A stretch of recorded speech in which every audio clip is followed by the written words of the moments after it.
민족 대명절 설이 다가왔습니다. 각 조합원 가정에 올 한해도 행복한 일만 가득하시기를 바라겠습니다. 안녕하십니까. 해피능금의 조은재입니다. 먼저 작년 그리고 올해 초까지 우리 샤인머스켓 농가들이 너무나도 힘든 시간을 보내고 있습니다. 열심히 농사지은 물건들이 제값을 받지 못하면서 행복했던 날보다 우울했던 날이 더 많은 것으로 알고 있습니다. 그래서 오늘은 한 해 농사가 새로 시작하는 시점에 맞춰서 올 한 해 샤인머스켓 재배에 가야 될 방향에 대해서 한번 이야기를 해볼까 합니다. 그리고 영상 끝부분에는 밭으로 이동을 해서 전정을 한번 가볍게 보여드리고 영상을 끝내도록 하겠습니다. 네, 그럼 지금부터 올 한 해 샤인머스켓 재배가 가야 될 방향성에 대해서 말씀을 좀 드리도록 하겠습니다. 그 전에 먼저 작년 11월에 제가 가락 농산물 시장을 방문해서 찍은 영상이 있습니다. 그 영상에 보시면 좋은 포도와 좋지 않은 포도를 비교해 놓은 부분이 있습니다. 똑같이 힘들게 농사를 지어서 어떤 분은 좋은 시세를 받았고 어떤 분은 좋지 못한 시세를 받았습니다.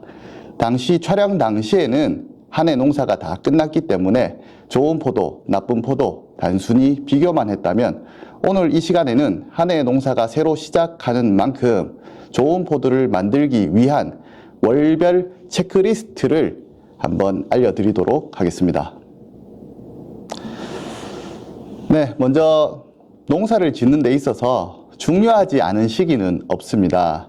중요하지 않은 시기는 없지만 샤인머스켓의 경우에는 4월부터 7월 초까지 농사를 짓는 데 가장 핵심적인 작업이 이루어집니다. 그 4월부터 7월까지의 기간을 충실하게 또 늦지 않게 작업을 해주시는 게 고품질 포도를 만드는 데 있어서 가장 중요한 핵심이라고 볼 수 있습니다. 그렇다면 이제 월별로 한번 살펴보겠습니다. 살펴보기 전에 우리가 어떤 포도를 만들어낼지에 대한 목표가 있어야 됩니다. 샤인머스켓 같은 경우는 700g에서 800g, 송이당 700에서 800g 정도를 만들었을 때 가장 상품의 가치가 높게 나오고 있습니다. 그렇기 때문에 오늘 말씀드리는 모든 것이 700g과 800g의 포도를 만드는 것을 목표로 말씀을 드리도록 하겠습니다. 물론 더 크게 만들 수 있습니다만은 더 크게 만들었을 경우에는 당도를 올리는데 힘이 든 부분이 있기 때문에 오늘은 700g에서 800g 사이를 만드는 포도에 대해서 좀 설명을 드리도록 하겠습니다. 네, 그러면 월별로 어떤 작업을 해야 되는지 간단하게 한번 살펴보도록 하겠습니다. 지금은 2월입니다. 2월에는 전정을 해주셔야 됩니다. 전정을 마무리해 주시고 3월이 되면 이제 4월에 발화가 되기 전 충분하게 발화가 잘 될 수 있도록 관수를 해주시는 게 중요합니다. 그리고 4월에 가면 이제 순이 나기 시작합니다. 순 났을 경우에 순 고르기를 잘 해주셔야 됩니다. 그리고 4월에는 일교차가 크기 때문에 측창 관리, 하우스 측면에 있는 측창 관리를 잘 해주시는 게 중요합니다. 그리고 5월로 넘어가면 할 일이 조금 많습니다. 먼저 5월에 부초 제거를 해주셔야 됩니다. 그리고 부초 제거가 끝나면 이제 순이 우자라는 것을 방지해야 됩니다. 절간의 생장을 억제해 주시는 게 중요합니다. 그리고 그 절간이 다 자라면 이제 끝을 따주는 적심 작업 해주셔야 되고요. 그 적심 작업이 끝나면 이제 화수 정령이라고 하는 송이 다듬기 작업을 해주셔야 됩니다. 그리고 6월로 가보겠습니다. 6월에는 아주 중요한 작업들이 있습니다. 먼저 송이에 꽃이 피는 개화 시기가 옵니다. 그 개화가 하게 되면 2번에 걸친 생장조절제 처리를 해주셔야 됩니다. 그 생장조절제 처리가 끝나면 이제 가장 중요한 포도 알속기 작업을 해주셔야 됩니다. 그리고 7월이 되면 봉지를 씌워 주셔야 됩니다. 봉지를 씌우고 난 다음에는 이제 7월과 8월쯤에는 한창 더울 때입니다. 한창 더울 때 포도잎이 일소 피해를 최근 들어서 많이 받고 있습니다. 그 부분에 대한 대처를 좀 해주셔야 됩니다. 그리고 8월과 9월에는 이제 잘 만들어 놓은 포도를 충분한 물 공급과 수분 관리를 통해서 당도와 비대시키고 당도를 올려주는 작업을 해주셔야 됩니다. 그리고 나서 10월 달에 이제 수확을 해주시면 됩니다. 네, 그럼 이제 조금 더 세부적으로 한번 살펴보도록 하겠습니다. 먼저 2월과 3월에는 사실 크게 많이 할 작업이 없습니다. 2월에는 전정을 잘 마무리해 주시면 됩니다. 전정은 우리 조금 이따가 밖에 나가서 한번 해보도록 하겠습니다. 그리고 3월에는 이제 4월에 순이 날 것을 대비해서 우리 관수를 조금 철저히 해주시는 게 중요합니다. 4월에 순 나기 전에 순이 잘 날 수 있도록 물을 좀 많이 흠뻑 주시는 게 중요합니다. 네, 그럼 4월에 대해서 말씀을 드리겠습니다. 4월에는 순이 발화를 합니다. 순이 발화를 할 때 우리가 2월에 전정을 한 자리에서 한 2개에서 4개 정도의 순이 발화해서 올라옵니다. 그러나 우리는 그 4개의 순들 중 필요한 것은 한 가지만 결과지로 사용을 합니다. 이 나머지 순들을 좀 빠르게 정리해 주시는 게 중요합니다. 이유는 우리가 사용할 결과지는 한 개인데 나머지 개수의 순들에게 전년도 저장 양분이 사용되면 그만큼 낭비이기 때문에 순 정리를 빠르게 해주시는 게 중요합니다. 그리고 좋은 순을 고르는 방법은 가장 수세가 센 것을 고르는 게 아니라 적당한 수세의 순을 골라 주시는 게 가장 중요합니다. 다음으로 측창 관리입니다. 4월은 하루 평균 온도가 굉장히 일교차가 굉장히 큰 편입니다. 그렇기 때문에 낮에는 여름 못지않게 기온이 올라가고 또 밤에는 3월 못지않게 기온이 내려갑니다. 그런 상황에서 낮에 하우스 내부 온도가 올라가면 순이 매실 없이 쑥 자라게 됩니다. 그렇게 연약하게 자란 순이 밤에 낮은 기온을 만나면 냉해 증상으로 인해서 포도나무로부터 순이 떨어지게 됩니다. 그런 냉해 증상을 방지하기 위해서 측창 조절을 해주셔야 되는데 낮에는 측창을 올려서 외부의 온도와 하우스 내부의 온도가 많이 차이가 나지 않게 관리해 주시고 밤에는 오히려 측창을 내려서 외부에서 바람이 들어오는 길을 막아서 하루 평균 온도가 너무 벌어지지 않도록 관리를 해 주시는 게 중요합니다. 자, 이제 5월입니다. 5월부터는 할 일이 굉장히 많아지기 시작을 합니다. 5월 초가 되면 가장 중요한 것은 부초 제거를 해주셔야 됩니다. 부초 제거 역시 전년도 저장 양분을 쓰지 않기 위한 작업입니다. 포도의 순이 자라 올라오면서 잎을 한 장씩 만들어 올라옵니다. 그런데 포도는 본엽만 사용을 하고 부초는 사용을 하지 않습니다. 그런데 그 필요 없는 부초가 크는 상황에서 전년도에 저장했던 저장 양분이 쓰입니다.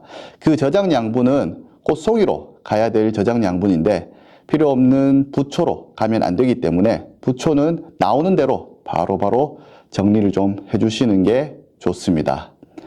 그리고 다음으로 우리 절간 성장에 억제를 해주셔야 됩니다. 농가에서 봤을 때 절간이 성장을 무럭무럭하면 기분이 좋습니다. 그래서 올해 농사는 굉장히 잘 되고 있구나 라고 생각을 하실 수 있는데요. 절간 성장 역시 포도송이로 가야 될 저장 양분을 뺏는 행위입니다. 그렇기 때문에 절간을 잎과 잎 사이에 절간을 너무 길게 하지 않도록 관리를 해주시는 게 중요합니다. 절간 성장을 억제하는 방법으로는 제일 좋은 것은 물 관리입니다. 물을 최대한 적게, 이 시기에는 적게 주시는 게 중요합니다. 그런데도 수세가 너무 세다, 그래서 억제가 잘 되지 않는다고 하시면 인산가리를 연면 시비하시거나 아니면 관주를 해서 좀 억제력을 더 강하게 가져가시는 것도 좋은 방법이니까 농가 상황에 맞춰서 사용을 해 주시기를 바랍니다. 그리고 난 다음에는 적심을 해 주셔야 됩니다. 포도 순이 잎이 한 12장 정도가 되면 이제 포도를 키우는데 필요한 잎은 다 확보가 된 상황입니다. 그 12장이 확보가 되면 이제 끝을 살짝 따주는 적심을 해 주셔야 됩니다. 이 적심으로 인해서 얻을 수 있는 효과는 순이 자라는 것을 약간 멈추게 한 다음에 그 남은 힘을 포도 송이로 몰아주는 역할을 하기 때문에 적심은 꼭 해주셔야 될 작업이니까 늦지 않게 작업을 좀 해주시기를 바라겠습니다. 자, 적심이 끝나면 이제부터는 포도 송이에 직접적으로 우리가 작업을 해줘야 됩니다. 지금까지의 작업은 포도를 잘 키우기 위한 기본 베이스적인 작업이었다고 하면 지금부터는 포도 송이에 직접적으로 우리가 작업을 해줘야 되는데 먼저 화수 정령이라고 하는 송이 다듬기 작업입니다. 근데 여기서 농가들이 조금 힘든 점이 있는 게 지금 농업진흥청이나 기술센터에서는 샤인머스켓 송이를 다듬을 때 화수 정리를 3.5cm에서 한 4cm 정도로 정리를 하라고 얘기를 합니다. 생각보다 짧은 길이입니다. 그래서 농가들은 이렇게 짧게 정리를 하면 포도가 제대로 되지 않는다라는 생각에 조금 더 길게 정리를 하십니다.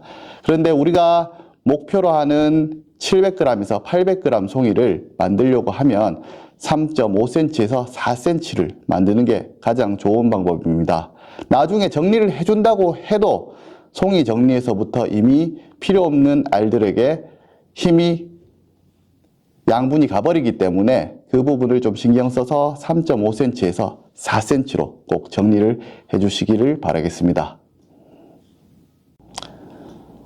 자, 이제 가장 중요한 6월이 왔습니다. 6월에는 포도 송이의 개화가 이루어집니다.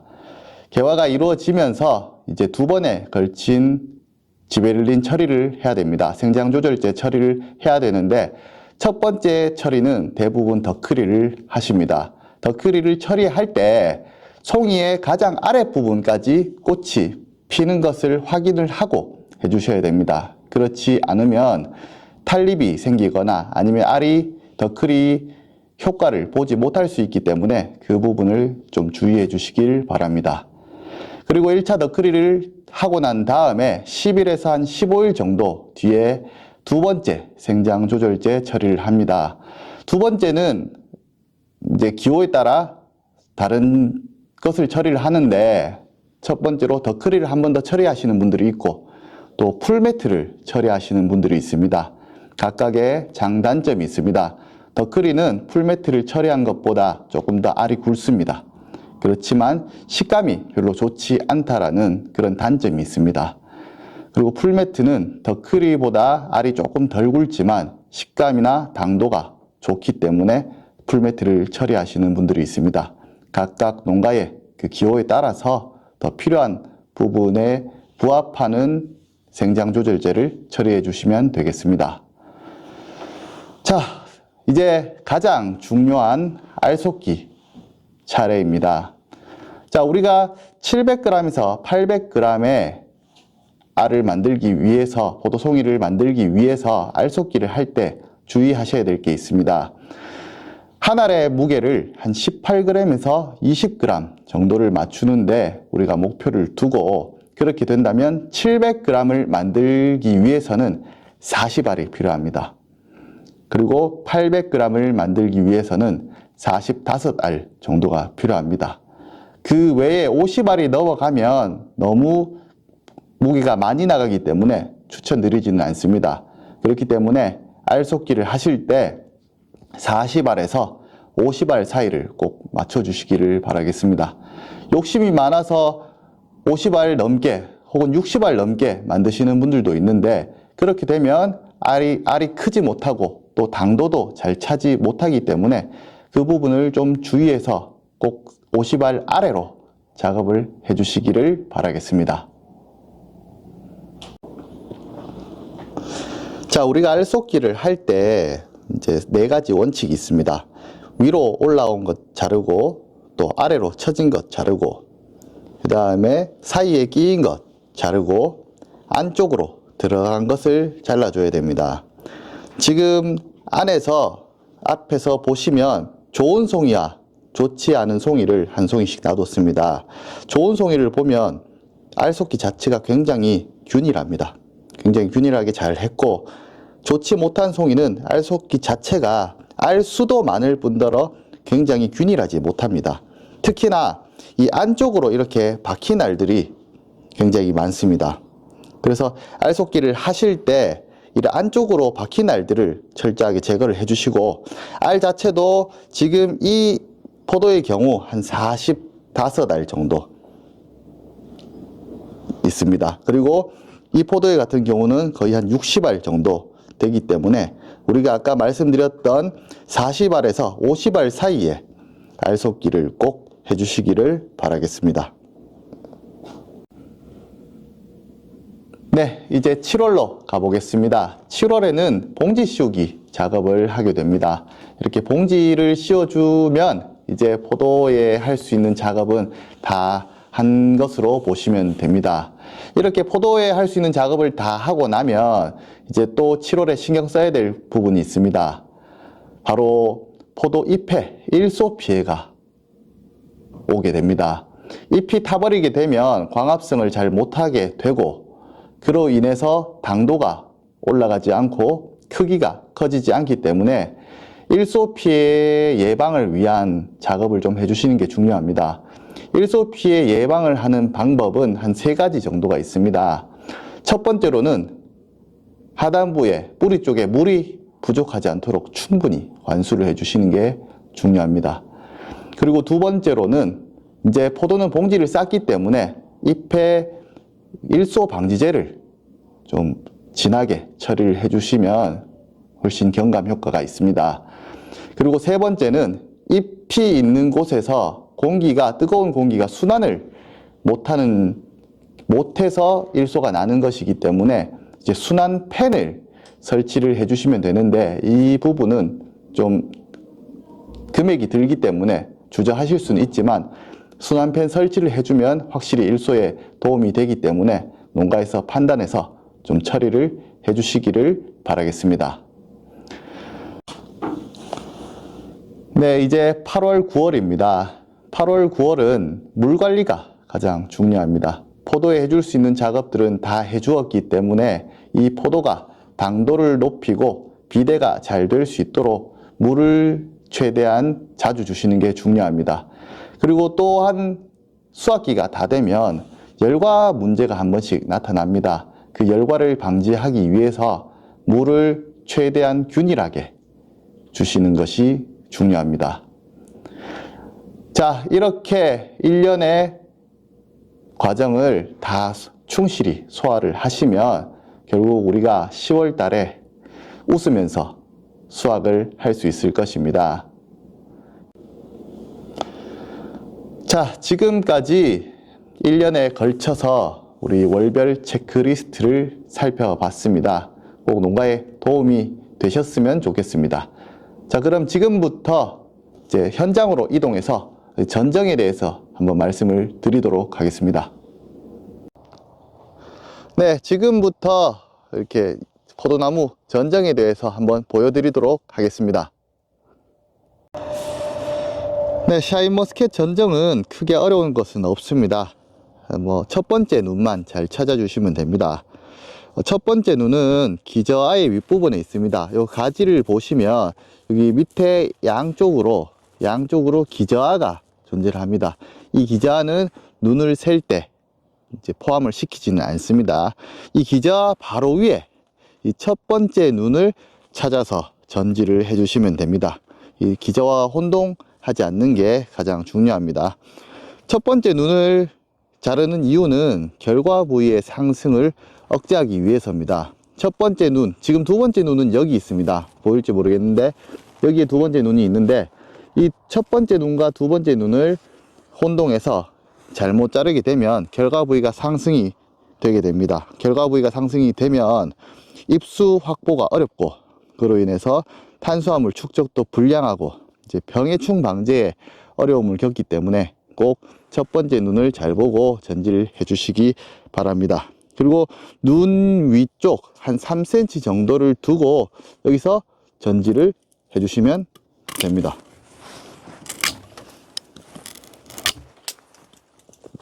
자, 그리고 제가 여기 보시면 제가 여기 눈에서 3cm 정도 위를 잘랐습니다. 이 3cm를 두고 자른 이유는 포도나무는 조직이 치밀하지 못하기 때문에 밑으로 조금 말라 들어가는 성향이 있습니다. 그런데 바로 바짝 이렇게 잘라 주시게 되면 밑에 있는 이 눈이 고사할 수 있기 때문에 조금 마르는 것까지 생각을 하셔서 전지를 해주시면 됩니다. 이 옆에도 보시면 여기 첫 번째 눈이 있습니다. 첫 번째 눈을 보고 한 3cm 정도 위에서 이렇게 잘라 주시면 됩니다. 자, 그리고 제가 그거 자를 때 이렇게 사선으로 좀 자르는 것을 보셨을 겁니다. 이렇게 사선으로 자르는 이유는 3월이 되면 이제 일비 현상이라고 수액이 올라오는 시기가 있습니다. 이 수액 자체가 올라오는 것이 나쁜 것은 아닙니다. 병이나 이런 것은 아니지만 이 수액이 여기서 흘러내려오면서 그게 수액이 마르면서 곰팡이를 생기게 할 수 있습니다. 그 곰팡이균이 생기는 수액이 눈에 닿지 않도록 자르는 물의 흐름의 방향을 바꿔서 사선으로 이렇게 잘라주는 겁니다. 여기서 다시 보여드리면 여기 첫 번째 눈이 있습니다. 첫 번째 눈이 있고 여기서 사선으로 이렇게 잘라주시면 눈의 흐름이, 물의 흐름이 이쪽으로 내려가기 때문에 이 눈이 안전합니다. 네, 오늘 영상은 여기까지입니다. 지금 현재로 샤인머스켓 시장이 그리 좋지는 못한 상황입니다. 그렇기 때문에 더욱더 고품질의 포도를 만들어내야지 시장 경쟁력을 갖출 수 있다고 생각을 합니다. 올 한 해도 좋은 영농 정보를 여러분께 드리도록 많이 노력하겠습니다. 지금까지 해피능금 조은재였습니다.